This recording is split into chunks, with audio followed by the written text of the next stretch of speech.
Chapter 14. An Olympic Attitude.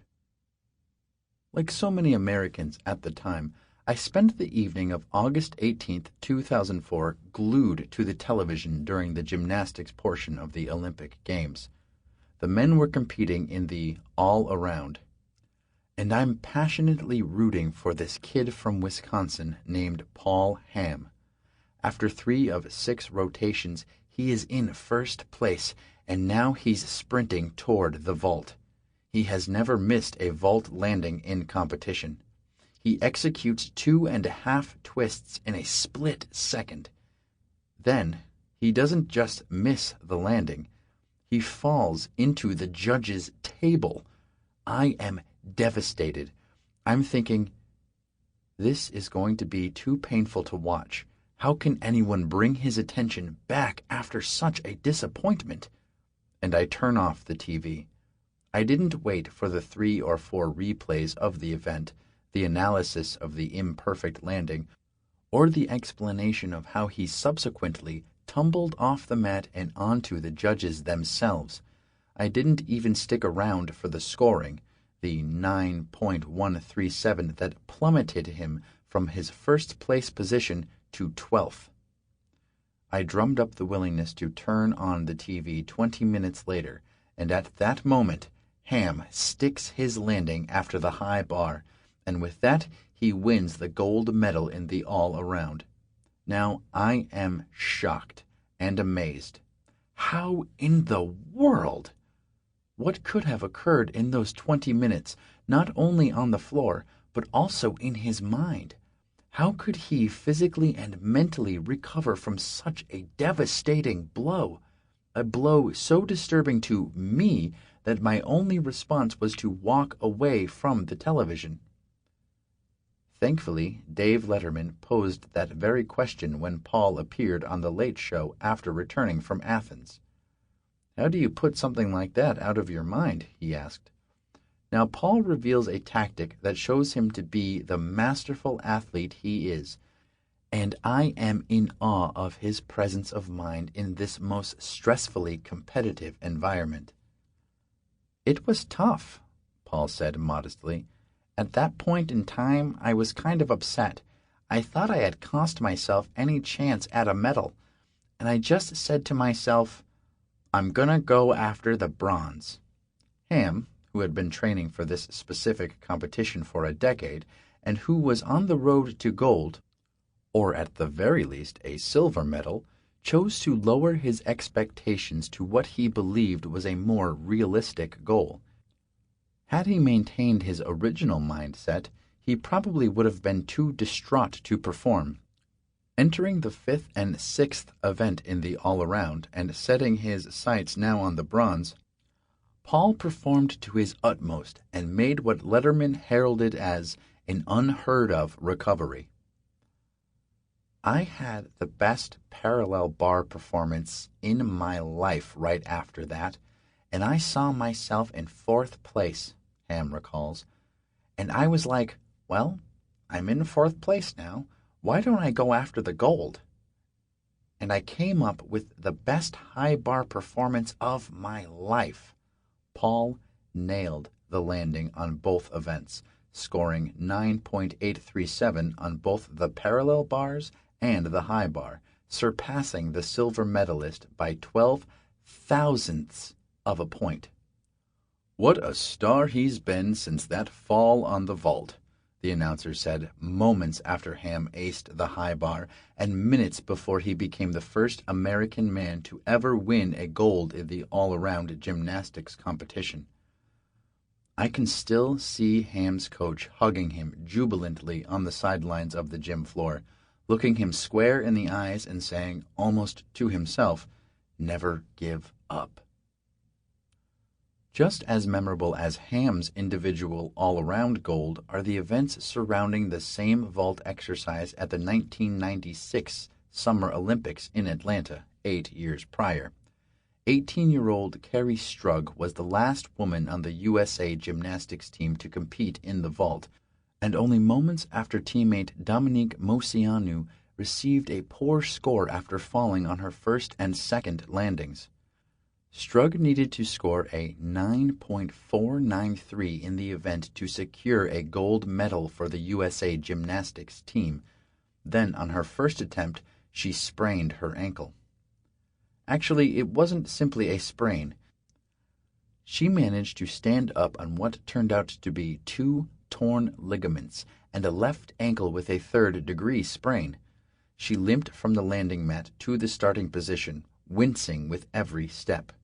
She looked over at her coach, Bella Caroli, who could only think of one thing to say, which he called out to her 5 times. "You can do this. You can do this." Despite the sudden, severe, and painful injury, Strug executed her second vault beautifully. Upon landing, she promptly dropped to her knees, crawled towards the corner of the mat, and beckoned her coaches, who rushed to her aid and carefully helped her off the floor. Probably the last thing she should have done was vault again. But she did, scoring a 9.712 on that famed second attempt. Minutes later, Bella Caroli carried Strug to the medal platform to accept the gold with the rest of her teammates, forever known as the Magnificent Seven. Beware of generating unrealistic expectations, like conquering all anxiety. Maybe by employing all of the tactics we'll be talking about in this book and really putting forth the effort, you'll rid yourself of worry once and for all. But the trouble with conquering anything is that it's an absolute. It's almost always unrealistic.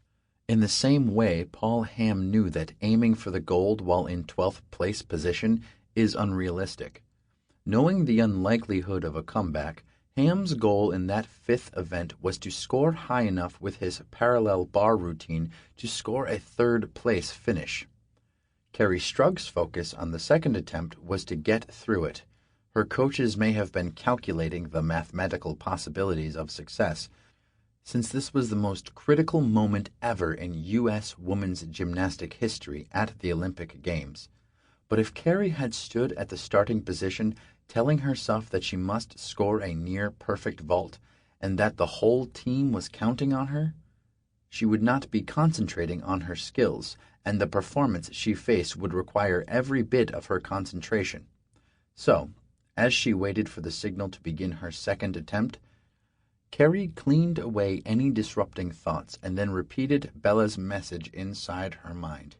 Yes, I can do this. But once she began running toward the vault, she thought of nothing but her task. I really was just focused on the technique of the vault, like for the twisting to be tight. Yes, I want you to be inspired by both Paul's story and Kerri's story. More important, though, I want you to learn from them, because they are masters of mental control, just like Chris Sharma. Bring your attention to the task in front of you.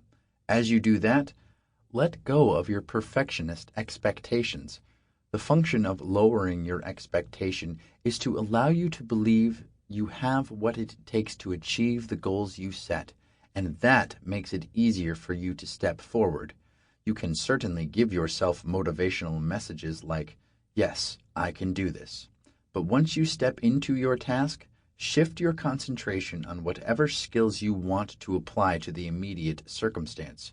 Don't get ahead of yourself. Focus on the present moment. Fail? I can do that. I remember taking my first group therapy course in graduate school more than 35 years ago. I still see the syllabus in my mind's eye, listing the dates when each of us would lead a simulated therapy group in class. We all dreaded it. We dreaded messing up and looking stupid and incompetent in front of our peers. Not surprising, on the day when we began, I was in the first round of sacrificial lambs. I was in a cold sweat, almost panting with anxiety. I was facing a situation that not only could spiral out of my control, but could make me look like a bumbler. What a catastrophe that would be! Then, as we situated ourselves in a circle of chairs, our professor, Dr. John Gladfelter, introduced the task. Here's the assignment. I want you to be the worst group therapist you can be. Just be as bad, as incompetent as you can possibly manage. What? I was stunned for a minute. Then I realized he meant it, and I thought, I can do that. I could feel the tension draining away like dirty water from a sink. How did it turn out? No one actually tried to be a buffoon, but with the pressure off and with no need to follow some still vague and ill-defined rules, we all witnessed moments of creativity and intuitive wisdom shining through. More than anything, we relaxed by receiving a reprieve from having to do everything perfectly. As we took our attention off our fear of failing, we stopped focusing inward. We had more outward attention available. We could actually connect with the others sitting in the circle to see and hear them as they really were, since we didn't have to funnel all our energy and attention into squelching or hiding our own fears. We got a taste of the healing power of real human contact. We no longer felt under the gun to predict and control everything that happened in our tiny little worlds, and that allowed us to experience the freedom of spontaneity. I started playing soccer later in life, around my mid-30s. I never excelled at it, but I loved it. After playing in some community leagues for 2 years, I could no longer give up my late afternoons for the practices. All that was left for me was a Saturday morning pickup game at Lincoln Field in our little town of Carrboro. Let me set the stage for you. This is a game that had been played just about every Saturday for 15 years. A couple of older guys show up, but most are these young hotshots that have played soccer since childhood. Then there's me. I'm a poor dribbler, a wild shot, and I can't get my speed into fourth gear anymore. This is definitely a situation where I have every reason to back away and go home. But I fervently want the joy of playing, and here is how I make it work. I know that often they don't have a full complement of 22 players, so they need bodies on the Saturday morning. I always volunteer to play the unattractive position of defensive fullback. That way I don't have to run or dribble much, embarrass myself, and gain the imagined wrath of my teammates. Most important, I have a point of view that works. I lightheartedly accept my role as the worst player on the team, more like the team mascot getting a chance to take the field. My skill level matches my expectations and those of the other players. With that in place, I won't be blackmailed by my embarrassment about a poor play or some new guy's criticism of my skill. I create a safe zone for myself. And then I have a blast.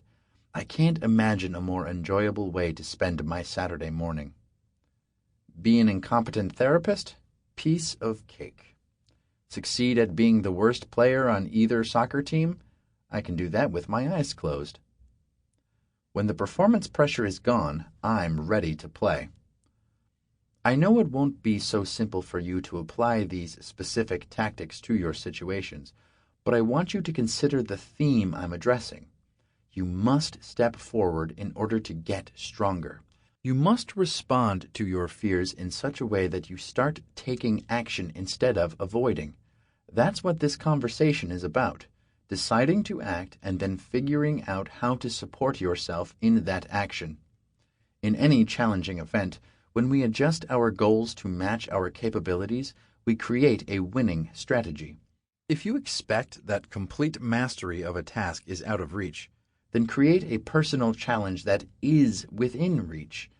It is the smartest thing you can possibly do to enhance your performance. The less threatened you are by loss, and the more you can perceive the encounter as a challenge worth taking, the more powerful you will become. It is a winning point of view. When all I have to do is be the worst group therapist or the least skilled guy on the soccer team, then I'm ready to go. When Paul Ham reaches for the bronze instead of the seemingly inaccessible gold, and when Cousin Don thinks it will be fun to take on the Gulag Archipelago, whether he wins or loses, then they are alive, awake, engaged in the moment. Here's a secret that might come in handy. The biggest challenge you will face is your own personal high standards. Lower your standards and then act. If you are socially anxious, you probably need to work on speaking up more. And why don't you? Because you add a clause to your expectation that makes you too anxious. You don't just say, I need to speak up. You say, I need to speak up and look good while doing it. You see the problem here? There's no way for you to know in advance how you're going to come across to others when you speak up. If you don't talk that much, there's a chance that when you do, you might come across awkwardly. In any situation, if your stance is, I'm going to take this action and it has to turn out the way I want it to, then I completely understand why you back away instead of step forward.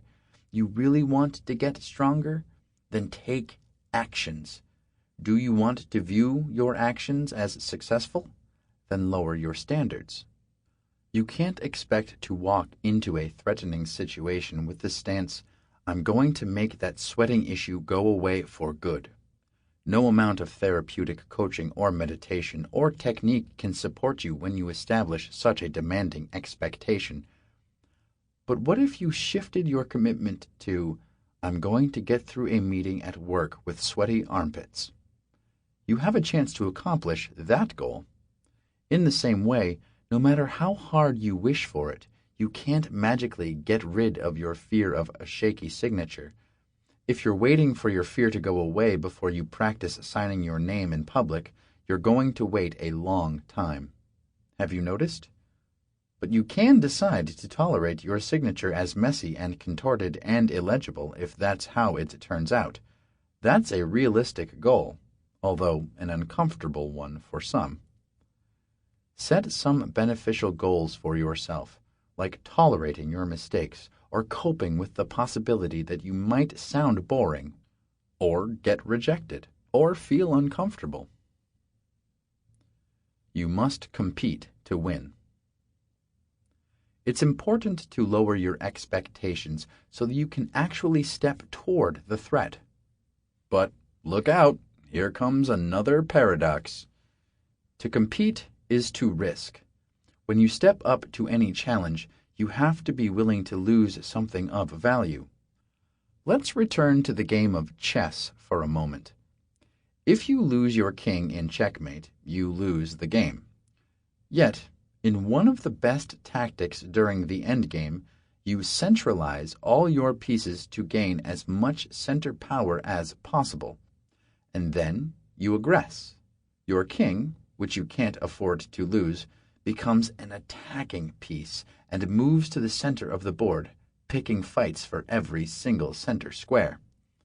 It will be no different for us here. Once you decide not to believe those noisy worries when they show up, you must be willing to tolerate the outcome of your battles. To bolster your sense of your ability to manage any potential negative consequences, you must show up ready to engage in the challenge even though you feel intimidated. If you can't put up with losing, then you are not going to bring your best self forward for the challenge. Anxiety manipulates you by assuming that you will not step forward if certain risks are at play. The wrong decision, a full-blown panic attack, some illness that the doctors haven't identified yet, and so forth. It will dominate you through your unwillingness to experience even a small chance of these occurrences. When you can perceive that this is a ploy by your challenger, then you have a chance to win. If you decide to step forward, a part of you will be scared. Allow that scared part of you to show up during the challenge. Don't try to get rid of it. Just make sure you don't appoint it as the team captain. To accomplish our goals here, you will need to feel uncertain, uncomfortable, awkward, insecure, intimidated, or any other feeling of insecurity. And then you need to step forward anyway. When you decide to take on a challenge, I promise you that you're going to feel like you've just moved your king into a very vulnerable spot in the middle of the board. No, that's not dramatic enough. You may actually feel like you're taking your first parachute jump and you are leaning out of the plane's door, seeing those tiny little dots on the ground that represent big old houses 10,000 feet below. It can feel terrifying, but you need to act as though it's not that risky. How else are you going to get yourself out the door? Since it's not helpful to focus on your fear of these dire consequences, what do you pay attention to moment by moment? If you want to win, bring your total focus and commitment to the competition. Anxiety needs you to consider the possibility you might pay some price for stepping forward, and then decide to back away because you don't want to handle those consequences. Your task at the moment is to step forward anyway. Think of the challenge involved in a swim meet. You can't capably compete in a 200-meter freestyle race while simultaneously allowing your mind to wander to how crushed you will feel if you lose. Long before you dive into the water, decide that you will tolerate losing and drop that topic of conversation. Then focus on what it takes to win. Remember the discussion about working memory back in Chapter 11? If you start thinking, I hope I don't lose, your working memory is going to call up all the wrong information from your past. When you name your current chosen task as, I want to take my most powerful and efficient strokes, you're giving your working memory its best opportunity to help you. None of us will perform up to par if our orientation is that we are putting our reputations at stake, or there's a high likelihood of humiliating ourselves or seriously harming someone. If we attribute too much importance to the outcome of the event, or if we take on a challenge while fearing we will cause more harm than good, then we will tighten up, hold back, lose focus, and put ourselves at a significant disadvantage. We can't perform well if we are focused on our dread of losing. We have to compete with our attention on winning, not on our fear of losing, despite the fact that we could lose.